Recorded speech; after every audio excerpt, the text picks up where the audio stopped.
Hi everyone. काल आम्ही एक पॉइंट शिकत होतो स्टेटची लायबिलिटी. स्टेटच्या दोन लायबिलिटी असतात, एक सॉव्हरेन लायबिलिटी आणि एक non sovereign liability. Sovereign liability मध्ये काय येतं म्हणजे डायरेक्ट स्टेट ज्यामध्ये इन्व्हॉल्व आहे, आणि नॉन सॉव्हरेन मध्ये काय डायरेक्ट स्टेट इन्व्हॉल्व नाहीये.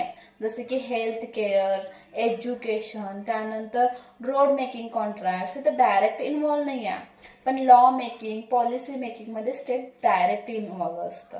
मग यामध्ये एक इंटरेस्टिंग पॉइंट काय आहे माहितीये, लॉ मेकिंग स्टेट म्हणजे पार्लिमेंट, स्टेट बॉडी करते, पार्लिमेंट करतं.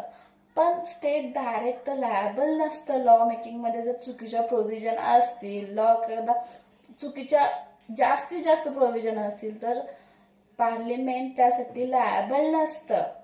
ह्याचं कारण काय सांगितलं गेलेलं आहे की बाबा हे सॉव्हरेन फंक्शन आहे लॉ मेकिंग, प्लस हे गुड फेथ मध्ये केलेलं आहे. आणि जर तुम्हाला वाटलं की बाबा खरंच प्रोव्हिजन चुकीच्या आहेत तर त्या कोर्ट पूर्ण लॉ रद्द करतो किंवा ती प्रोव्हिजन अमेंड केली जाते. त्यासाठी ज्युडिशियल रिव्ह्यू दिलेला आहे आर्टिकल 13 मध्ये. म्हणजे हा किती इंटरेस्टिंग पॉइंट आहे. म्हणजे जे लॉ मेकिंग करतात पण ते डायरेक्टली लायबल नसतात, कारण ते पूर्ण कामच सॉव्हरेन आहे. Okay, thank you.